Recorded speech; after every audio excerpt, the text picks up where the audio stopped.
Hello students, so beta now we are going to start with our previous topic, that was recursion. Okay, I have sent you the sheet of all the questions attached with this lecture. Okay, so first of all beta, whenever you go through any lecture video, you are supposed to look at the program very carefully. Okay, first you should go through the question and after that see for the video for that answer.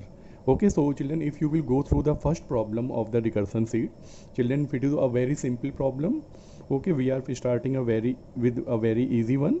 So you will see that in the problem what is given that we have to create a class recfact, okay, and having two data members n and r. And children, if you will go through the problem, what you will find that they are asking you to calculate the result of a formula like this. Okay, factorial of n divided by factorial of r multiplied by factorial of n minus r.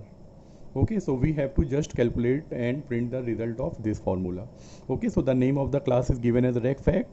After that, the second thing is given a member method named as recfact, which is a default constructor of that class, which makes the value of n and r both as 0. After that, the second function is given as readnum, which accepts you the values of n and r. So suppose that if I am taking two variable n and r and I input the value as 5 and 3.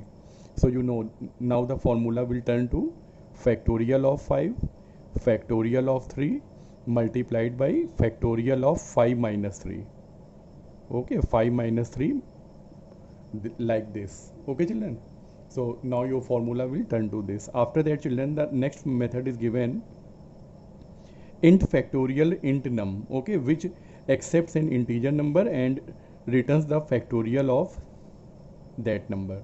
Okay, so you know about this method children. When we started the topic recursion in class 11th and even here in class 12th also, you know that the first method we studied, that was the factorial, that how to find the factorial of a given number using the recursive technique. Okay, but for this problem we are going to revise it once again. Okay, so now children, look at here.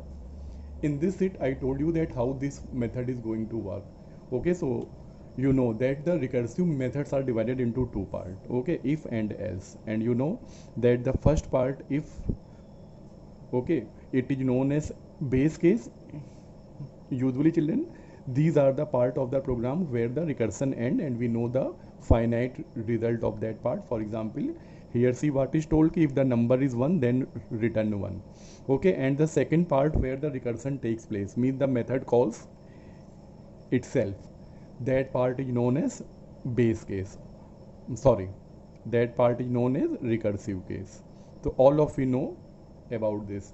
Usually the recursive methods are divided into two parts, base case and recursive case. Okay, so now children, see that what happens when we pass a number 5 to the method factorial. Suppose that at some place of your program you are calling the method factorial and you pass the number 5. So now see that how the program will work. When the value of number is 5, it will check if number is equal to 1, no. So you know that control will shift to the else part and the statement of recursive case will get executed. Okay ना, तो ये line चल जाएगी return number into factorial number -1. तो अब आप देखिए यहाँ पे इस कॉल में value of the number is 5, so the statement will turn to return 5 into, है ना, the value of number is 5 and multiplied by factorial number -1. So you know that the value of number is 5, so it will turn to 4, है ना. सो ये line हो जाएगी आपकी 5 into factorial 4. Mean children we have to multiply a value with 5.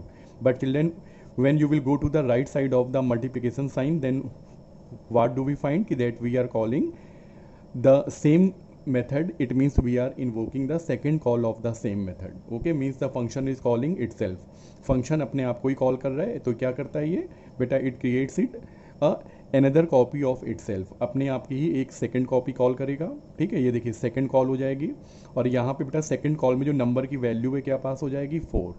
ठीक है, अब आपको यही सेम फंक्शन बेटा 4 के लिए चलेगा. क्या नंबर की वैल्यू 1 है? No. Control will move to the else और अब लाइन क्या चलेगी, रिटर्न नंबर इंटू फैक्टोरियल, यानी 4 इंटू आपकी बार नंबर की वैल्यू 4 है, फैक्टोरियल 3. तो बेटा ये देखिए रिटर्न 4 इंटू फैक्टोरियल 3। अब आप यहाँ पे फिर से ध्यान दीजिए, 4 से एक वैल्यू मल्टीप्लाई होनी है और जो रिजल्ट आएगा वही आपको रिटर्न किया जाएगा। पर आपको पता है कि ये तो जब पहले फैक्टोरियल 3, क्योंकि यहाँ पे एक मेथड कॉल हो रहा है, जब यहाँ कोई वैल्यू आएगी तभी वो 4 से मल्टीप्लाई होगी। तो बेटा यहाँ पे again we are calling a method, so the control will shift to its third copy. Okay, and in the third copy value of num will be passed as 3। तो 3 के लिए जब आप इसको एग्जीक्यूट करोगे again the same thing will appear. Okay, that what we see that the value of number is 3 is not equal to 1, control will shift to the else part and again return number into, यानी 3 into factorial 3 minus 1 2। अब आप समझ गए होंगे, factorial 2 यानी again it will call its fourth copy। okay, from the third copy children it will call its fourth copy। in the fourth copy value of number is 2 is not equal to 1। okay, फिर से base case पहले check होगा, नहीं satisfied है else में जाएगा और फिर रिटर्न 2 इंटू फैक्टोरियल 2 माइनस 1 यानी कि 1। बेटा ये यहाँ पे अपनी फिफ्थ कॉपी कॉल कर रहा है। ठीक है, अब आप जब फिफ्थ कॉपी में जाओगे तो आप क्या देखते हो कि बेटा जो है यहाँ पे नंबर की वैल्यू 1 आ गई है। ठीक है, और अब आप अपना जब बेस केस चेक करोगे ऊपर, if number is equal to 1, yes, तो आपको पता है कि जब नंबर 1 है तो हमें क्या करना है, रिटर्न 1। तो यहाँ पे बेटा ये लाइन एग्जीक्यूट हो जाएगी रिटर्न 1, और यहीं पे बेटा हमारी जो रिकर्सिव प्रोसेस है ये यहाँ पे ओवर हो जाती है। ठीक है, यानी अब बेटा ये जो फिफ्थ कॉपी है ये अपने अंदर से अपनी सिक्स कॉपी कॉल नहीं करती। ठीक है, और यहीं से अब देखिए फाइनाइट वैल्यू, अब जैसे यहाँ कौन सी लाइन चली लास्ट में, रिटर्न 1, तो बेटा ये अपना 1 कहाँ रिटर्न कर देगा, जहाँ से कॉल हुआ था। ठीक है, तो ये अपना 1 अपना फोर्थ कॉल में लेके जाएगा और ये फंक्शन ओवर हो गया। अब यहाँ पे वैल्यू क्या हो गई, 2 इंटू 1, तो 2 इंटू 1 मीन्स 2, और अब लाइन क्या होगी, रिटर्न 2, ये अपना 2 कहाँ रिटर्न करेगा, थर्ड कॉल के अंदर, तो ये देखिए 2 लेके आ गया। अब ये लाइन क्या होगी, रिटर्न 3 इंटू 2, 3 इंटू 2 मतलब क्या आंसर आया बेटा, 6, and 6 will be return to the second call of the method। so now it will turn to 4 into 6, the statement in the second call will be now 24, 4 into 6 yani 24, and this 24 will be returned to the first call, and first call now it will turn to 5 into 24 which results to 120। तो final value which will be returned that will be 120। Okay, तो जब आप 5 पास करोगे तो आपको पता है ना, इसने देखिए क्या किया, 1 इंटू 2, देखिए सबसे पहले इसने यहाँ पे क्या किया, 1 इंटू 2, अगली थर्ड कॉल में उसमें 3 और मल्टीप्लाई हो गया, फिर और ऊपर गए सेकंड में तो इसमें 4 मल्टीप्लाई हो गया, और जब फर्स्ट पे आए तो 5 मल्टीप्लाई हो गया। तो ये देखिए 1 इंटू 2 इंटू 3 इंटू 4 इंटू 5, कितना आंसर आ गया हमारा बेटा, 120। खाली चेंज क्या हुआ बेटा कि हम लोगों ने ये काम आज यहाँ पे लूपिंग के बजाय इटरेशन से किया। तो ये चीज़ें आपने बेटा पहले ही सीखी हुई हैं, हम लोगों ने क्लास 11th में भी किया है, क्लास 12th में भी किया है। ठीक है, तो अब जब आपको ये पता है तो अब आपको इसमें कोई प्रॉब्लम नहीं है। अब हम लोग अपने प्रोग्राम पे फिर से लौट के आते हैं। तो अब आपको पता है कि बेटा जो प्रॉब्लम है उसमें हमें करना क्या है, हमको यहाँ पे ये जो फॉर्मूला दिया है factorial of 5, factorial of 3 and factorial of 5 minus 3, 5 minus 3 means बेटा फैक्टोरियल ऑफ 2 हो गया। ठीक है, तो मुझे बस यहाँ पे ये जो है, ये जो तीनों वैल्यूज़ हैं यानी n है, r है और n माइनस आर है, ये तीनों वैल्यू बेटा हमें इस फंक्शन में पास कर देनी है और इसका रिजल्ट कैलकुलेट करके प्रिंट कर देना है। तो अब देखिए यहाँ पे अगला जो मेथड दिया गया है वॉइड फैक्ट सीरीज, और क्या बोला गया इसके बारे में कि that this method calculates the formula, the result of that formula and prints the result. तो देखिए यहाँ पे मैंने क्या बोला, इंटीजर r इक्वल टू, और अब ये लाइन ध्यान से देखिएगा क्योंकि देखिए एक ही लाइन में मैंने इसी सेम फंक्शन को बेटा 3 टाइम्स कॉल किया है। पहली लाइन देखिए मैंने क्या कॉल किया, फैक्टोरियल ऑफ n, तो आप सबको पता है कि वैल्यू जो हमने n की प्रोग्राम में इनपुट की है, क्या इनपुट की है 5, divided by factorial of r की वैल्यू बेटा क्या इनपुट की है हम लोगों ने 3, और फिर मल्टीप्लाइड बाई। ठीक है, तो पहले हमने फैक्टोरियल 5 को फैक्टोरियल 3 से किया डिवाइड, यानी ये पोर्शन एग्जीक्यूट हो गया, और फिर multiplied by factorial n minus r यानी कि फैक्टोरियल ऑफ 5 माइनस 3 यानी कि 2।